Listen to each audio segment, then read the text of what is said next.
नमस्ते बच्चों।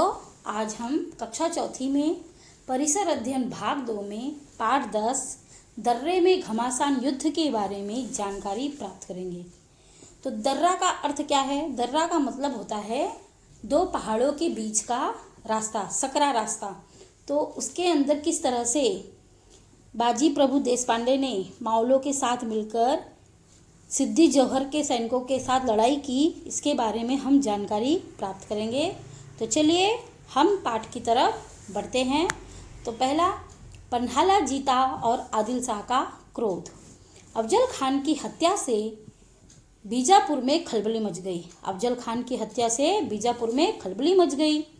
उसके बाद तुरंत ही शिवाजी महाराज ने पन्हालगढ़ को जो बीजापुर के अधिकार में था जीत लिया।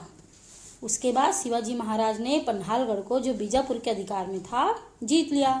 इससे आदिल शाह बड़ा ही क्रोधित हो गया, मतलब गुस्से में आ गया। उसे खाना पीना अच्छा नहीं लगता था। आदिल शाह जो है बहुत ही गुस्से में आ गया और उसे खाना पीना अच्छा नहीं लगता था। शिवाजी महाराज को पराजित करने के लिए उसने सिद्दी जौहर नामक सरदार को भेजा। वो इतने गुस्से में था कि वो किसी भी तरह से शिवाजी महाराज को हराना चाहता था और इसलिए उसने सिद्दी जौहर नामक एक सरदार को भेजा। तो सिद्दी जौहर जो है उसने बहुत बड़ी सेना लेकर चल पड़ा और फजल खान भी पिता की हत्या का बदला लेने के लिए उसके साथ निकल पड़ा। अब फजल खान कौन? अफजल खान का बेटा। पन्हालगढ़ को घेर लिया। सिद्दी जौहर सूरवीर पर क्रूर भी था। जो सिद्दी जौहर था वो बहुत ही सूरवीर था, मतलब ताकतवर था, पर लेकिन बहुत ही क्रूर था, निर्दयी था। मतलब उसको उसके मन में किसी के प्रति कोई भी दया नहीं थी। उसका अनुशासन कठोर था। उसने पन्हालगढ़ को चारों तरफ से घेर लिया। शिवाजी महाराज को गढ़ में बंदी बना दिया। मतलब उसने शिवाजी महाराज को पन्हालगढ़ के किले के अंदर कैद कर लिया। महाराज ने सोचा, शिवाजी महाराज बंदी बन गए और बरसात के दिन निकट आ गए थे। शिवाजी महाराज ने सोचा कि वर्षा आरंभ होते ही सिद्दी जौहर घेरा उठा लेगा, परंतु बरसात प्रारंभ होते ही उसने घेरा अधिक कड़ा कर दिया। किले में जो धन धान्य था, धन धान्य मतलब अनाज वगैरह, जैसे गेहूं, चावल, ज्वार, बाजरा, जो जितने भी धन धान्य थे, पैसे वगैरह, वो सब खत्म हो गए। धीरे धीरे वो समाप्त होने लगा। अब क्या करें? यह शक्ति का काम नहीं है।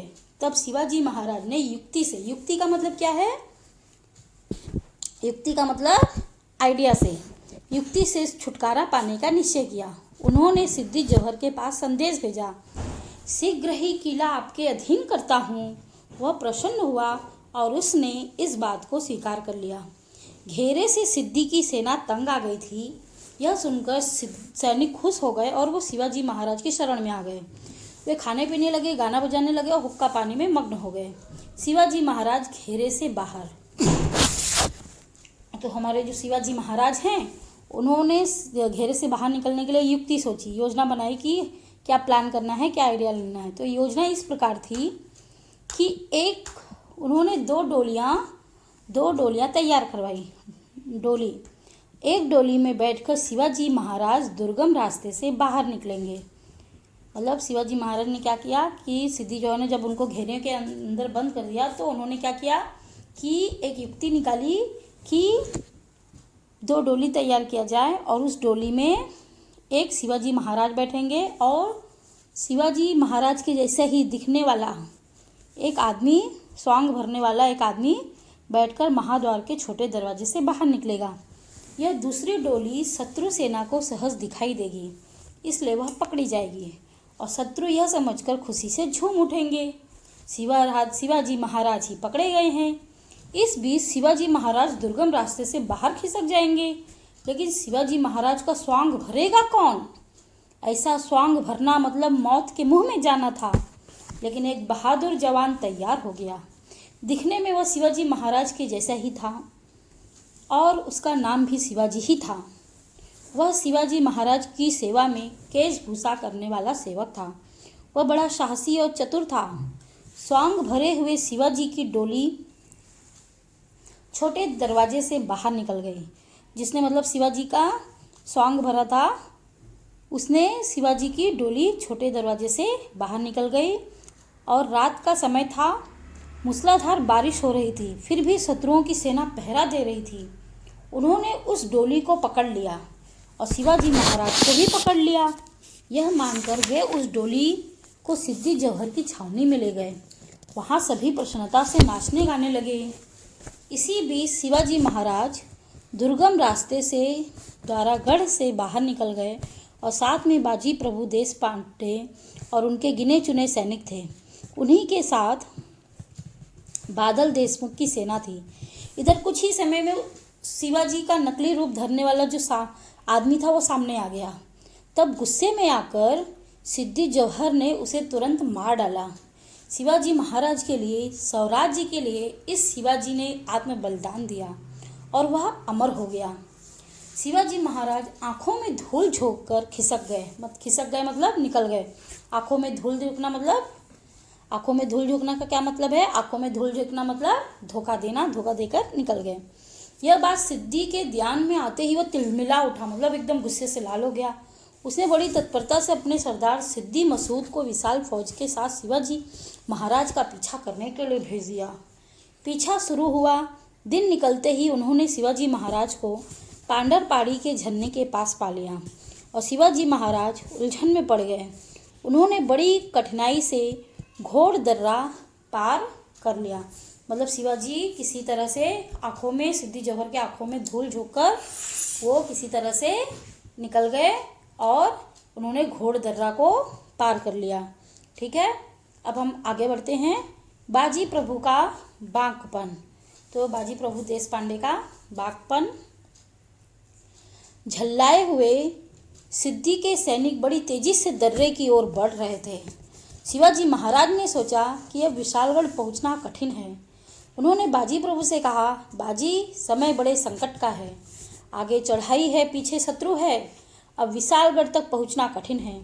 चलो पीछे लौटकर शत्रु का मुकाबला करते हैं। मुकाबला करना मतलब सामना करते हैं। बाजी प्रभु शिवाजी महाराज के मन में उत्पन्न दुविधा को जान गए। शत्रु बिफर कर दर्रे की दिशा में आ रहा था। शिवाजी महाराज का जीवन खतरे में था और संपूर्ण स्वराज्य खतरे में था। यह बाजी प्रभु ने ताड़ लिया था, उनको पता चल गया था। तो बाजी प्रभु ने अधीर होकर शिवाजी महाराज से कहा, महाराज, आप कुछ सैनिकों के साथ विशालगढ़ की ओर चलिए।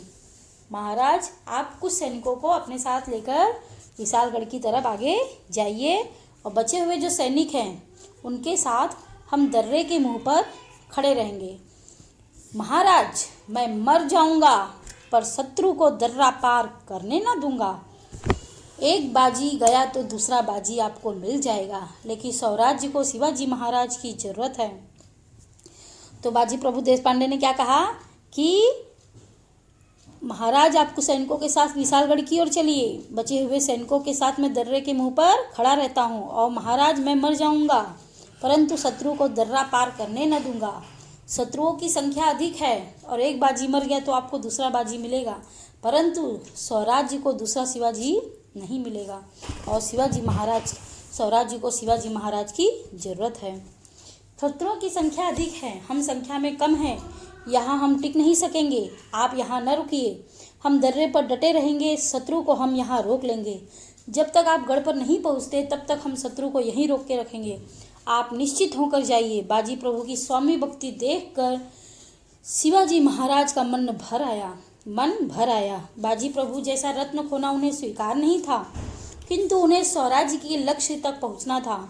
उन्होंने अपने मन को समझाया। शिवाजी महाराज ने बाजी प्रभु को बड़े प्यार से गले लगाया और कहा, हम गढ़ पर जाते हैं। वहां पहुंचते ही तोपों की आवाज़ होगी, फिर दर्रा छोड़कर आप तुरंत चले आना। बाजी प्रभु ने शत्रु को रोका। बाजी प्रभु को दर्रे में छोड़कर शिवाजी महाराज विशालगढ़ की ओर निकल पड़े। बाजी प्रभु ने शिवाजी महाराज को झुककर प्रणाम किया और फिर उसने अपने हाथ में तलवार ली और दर्रे के मुंह पर जाकर खड़ा हो गया।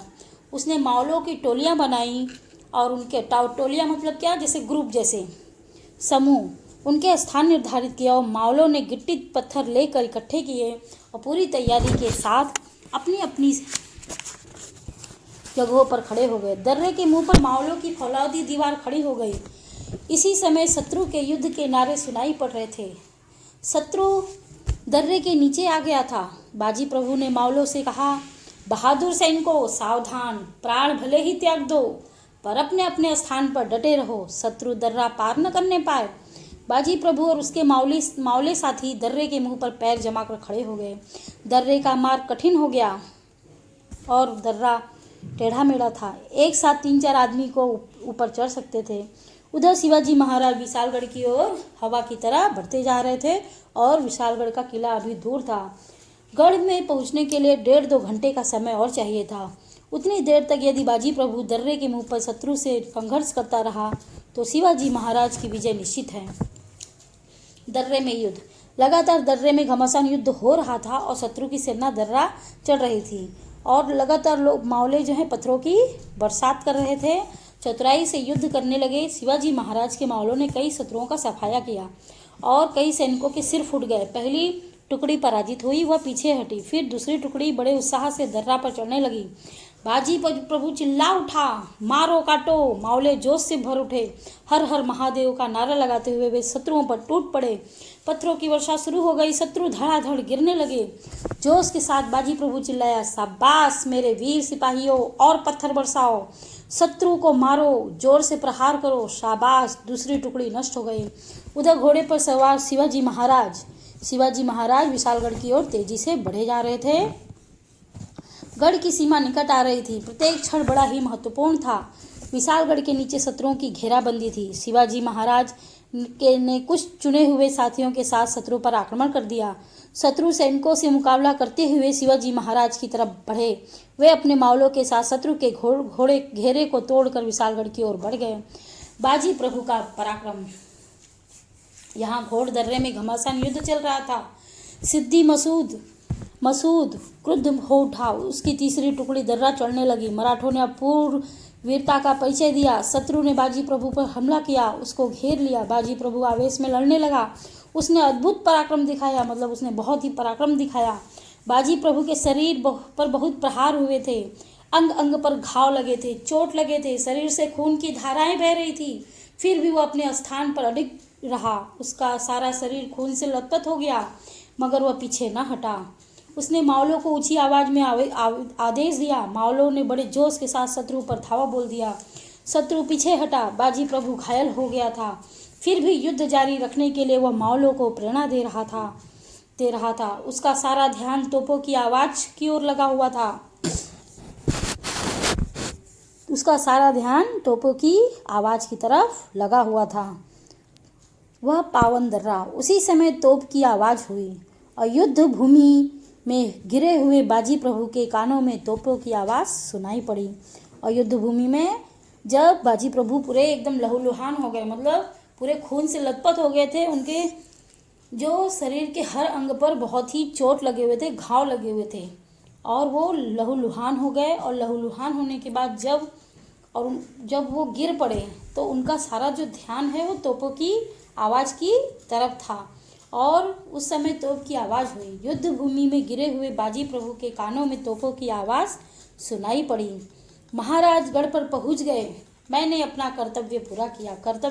पूरा करना मतलब मैंने अपनी जिम्मेदारी, अपना काम पूरा कर लिया। अब मैं प्रसन्नता से मरता हूँ। अब मैं प्रसन्नता मतलब खुशी खुशी से मरता हूँ, कहकर स्वामी भक्त बाजी प्रभु ने प्राण त्याग दिए मतलब वे अमर हो गए, मर गए।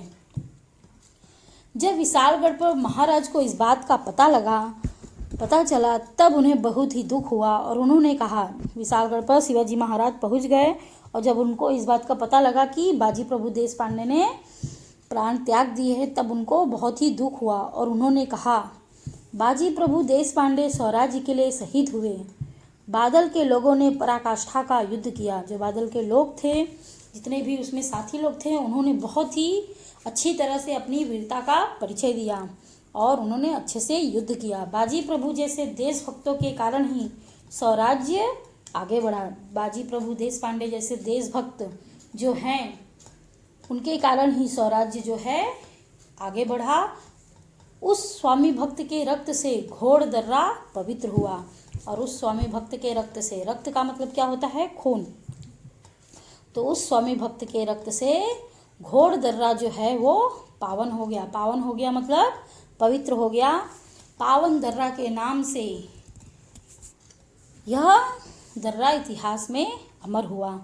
धन्य थे वीर और धन्य था बाजी प्रभु। तो जो पावन दर्रा के नाम से यह दर्रा, घोड़ दर्रा जो है वो इतिहास में अमर हो गया। और ये जो दर्रा है वो पावन दर्रा के नाम से इतिहास में अमर हुआ। धन्य थे वे वीर और धन्य था बाजी प्रभु देश पांडे। तो बच्चों, आज हमने दर्रे में घमासान युद्ध के बारे में जानकारी प्राप्त की और बाजी प्रभु देश पांडे की वीरता, उन्होंने किस तरह से अपनी वीरता का परिचय दिया, इस बारे में हमने जानकारी प्राप्त की कि इतना लहूलुहान होने के बावजूद भी, इतना उनके शरीर में चोट लगी थी, बहुत ही वो घायल थे, फिर भी उन्होंने अपने स्वराज्य के लिए अपने प्राण त्यागे नहीं। उनका सारा ध्यान किस पे था? तोपों की आवाज़ पे। तो वो एक स्वामी भक्त थे और देशभक्त भी थे। इस बारे में हमने जानकारी प्राप्त की। आशा है कि आपको यह वीडियो समझ में आ गया होगा। धन्यवाद बच्चों।